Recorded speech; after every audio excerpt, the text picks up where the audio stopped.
एक बार गौतम बुद्ध अपने शिष्यों के साथ एक गांव की तरफ जा रहे थे। तभी उन्होंने देखा कि एक युवक बेहद गुस्से में पहाड़ी की तरफ जा रहा है। बुद्ध उसे देखते ही समझ गए कि या तो यह किसी की हत्या करने जा रहा है या फिर खुद आत्महत्या करने जा रहा है। वो युवक जैसे ही पहाड़ी से कूदने जा रहा था, गौतम बुद्ध ने तुरंत उसका हाथ पकड़कर उसे खींच लिया। यह देख उस युवक ने कहा, आप मेरा हाथ छोड़ दे, मेरा जीवन है, मैं जो चाहे इसके साथ करूं।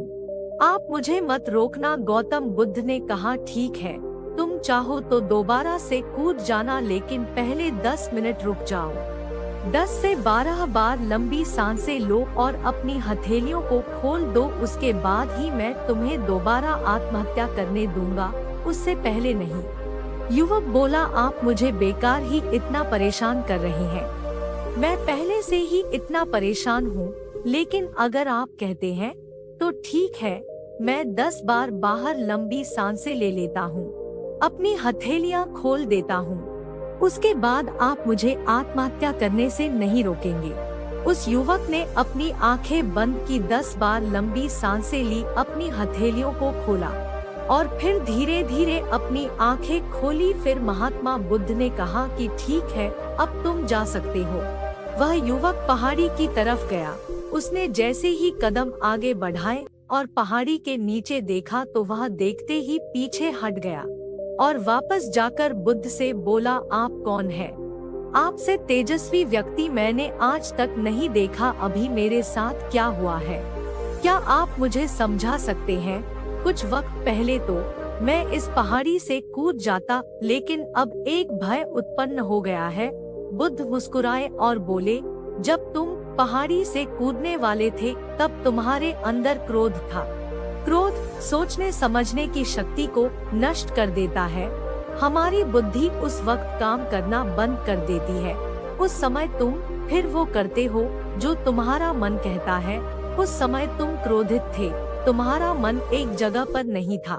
उस समय तुम खुद को खत्म कर देना चाहते थे, लेकिन जब तुमने अपनी आंखें बंद करके लंबी सांसें और अपनी हथेलियों को खोला, तब तुम्हारा दिमाग और मन दोनों शांत हो गया और तुम्हारी नकारात्मक ऊर्जा सकारात्मक ऊर्जा में बदल गई, जिसके कारण तुम्हारी बुद्धि को नियंत्रण प्राप्त हुआ और तुम सही निर्णय लेने में सक्षम हो सके। युवक बोला, आप कौन हैं? बुद्ध ने कहा, इस संसार के लोग मुझे बुद्ध कहते हैं। युवक बुद्ध के चरणों में गिर गया और बोला कि है बुद्ध, आप मुझे अपनी शरण में शामिल कर ले। मैं तो अपने पिता को सबक सिखाना चाहता था, इसलिए आत्महत्या करने जा रहा था। बुद्ध ने कहा कि आत्महत्या करके कोई इस शरीर के साथ कुछ भी नहीं कर सकता। जब तक हमारे पास यह शरीर है, हम कुछ भी कर सकते हैं, लेकिन यदि यह शरीर नहीं होगा तो हम कुछ भी नहीं कर सकते। युवक कहता है, आप सही कहते हैं बुद्ध, लेकिन आप नहीं जानते, मेरे पिता ने मुझे बहुत अपमानित किया है। वह मुझे हर बात पर टोकते हैं। बचपन में वो मुझसे बेहद प्रेम करते थे। उसके बाद उन्होंने मुझे शिक्षा प्राप्त करने के लिए गुरुकुल भेज दिया। मैं हमेशा सोचता था कि मैं गहन अध्ययन करके उनका नाम रोशन करूंगा और मेरे पिता यह सब देखकर बहुत खुश होंगे। जब मैं शिक्षा पूरी करके वापस आया, तब मैंने अपने पिता को बताया कि मैंने सारे शास्त्र वेद कंठस्थ कर लिए हैं और मुझसे बड़ा ज्ञानी कोई नहीं है। तब वो खुश होने की जगह मुझसे कहते हैं कि अपने आप को ज्यादा ज्ञानी होने के भ्रम में मत डालो, ना ही खुद में अहंकार लाओ। मैं तो उन्हें दिखाना चाहता था कि मैंने कितना गहन अध्ययन किया है।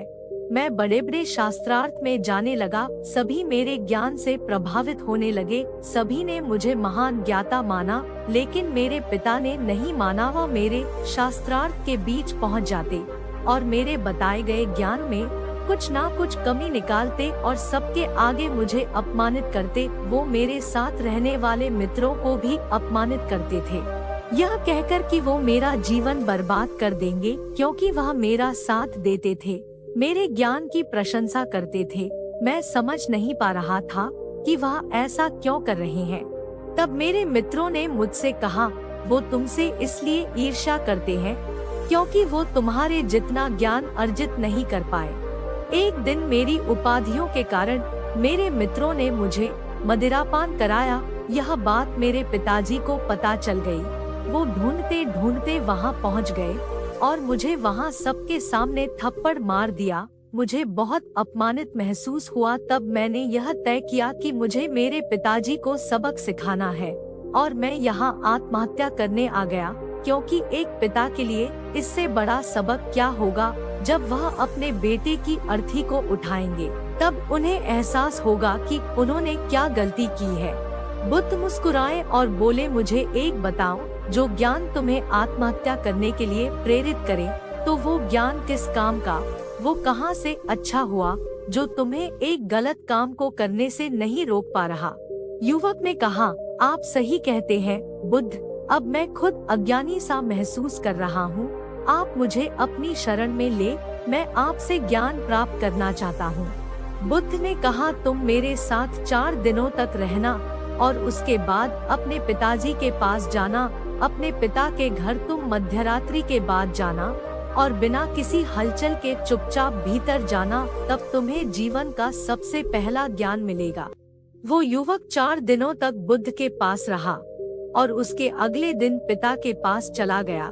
जब मध्यरात्रि वो अपने घर पहुंचा तो उसने देखा कि उसकी माताजी बिस्तर पर बहुत बीमार पड़ी है और युवक के पिता से कहती है कि तुम्हारी सख्ती के कारण आज मेरा बेटा मुझसे दूर है।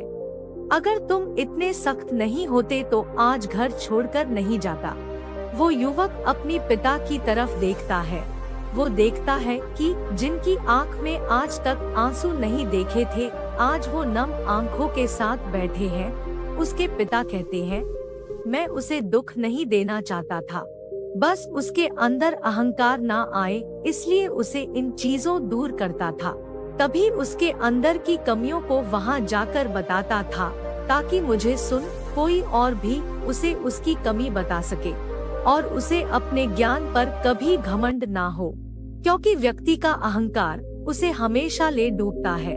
लेकिन उस भीड़ में मेरे सिवा कोई नहीं होता था जो उसको उसकी गलतियों के बारे में बताएं। तब मैंने तय किया कि मैं उसे उसकी गलतियों से अवगत कराऊंगा, लेकिन वो मेरी ना सुनकर हमेशा अपने मित्रों की सुनता था। और एक दिन जब उसने मदिरापान किया तब मेरा दिल दुखा और तब मुझे लगा कि शायद मेरी परवरिश में कोई कमी थी। मैं ही एक अच्छा पिता नहीं बन सका जो मेरे बेटे ने ऐसा किया। लेकिन तुम चिंता मत करो, मैं उसे कहीं से भी ढूंढ कर ले आऊंगा। जितना प्रेम तुम मुझसे करती हो उससे ज्यादा मैं उससे करता हूँ। युवक की माता कहती है कि मैंने उसे हर जगह ढूंढा लेकिन वो कहीं नहीं मिला। मेरा मन कहता है कि यहाँ से कुछ दूर एक गांव में गौतम बुद्ध रुके हैं, वह जरूर वही होगा। तुम उसे वहाँ जाकर देखो। ये सारी बातें युवक वहीं खड़ा होकर सुन रहा था। उसकी आंखों से आंसू बह रहे थे। वो चुपचाप वहाँ से चला गया और गौतम बुद्ध के पास पहुँचा और बुद्ध से बोला, है बुद्ध, अगर आपने मुझे उस दिन आत्महत्या करने से नहीं रोका होता तो मुझसे कितना बड़ा पाप हो जाता। बुद्ध ने युवक से कहा, इस जीवन की सबसे बड़ी गलती आत्महत्या करना है।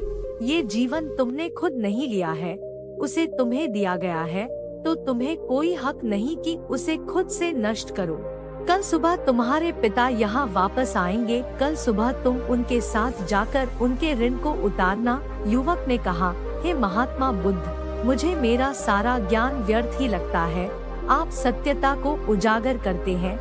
मैं आपके साथ रहकर आपसे ज्ञान प्राप्त करना चाहता हूँ। मुझे अपने संग में आप शामिल कर लें। बुद्ध ने कहा, कल सुबह जब तुम्हारे पिता आएंगे तब तुम उनसे बातचीत करना और उनसे आज्ञा लेना, और तब तुम्हें लगे कि तुम्हें ज्ञान प्राप्ति की जरूरत है तो संघ के दरवाजे सभी के लिए खुले रहते हैं। तुम यहाँ रहकर ज्ञान प्राप्त कर सकते हो। आप अपने मन को शांत कर आप अपने जीवन की हर परिस्थिति का सामना कर सकते हैं। इसलिए मन को शांत रखना बहुत जरूरी है। अगर आपको हमारी वीडियो अच्छी लगी तो चैनल को सब्सक्राइब करके और वीडियो को लाइक करके आपका स्नेह प्यार जरूर बताएं।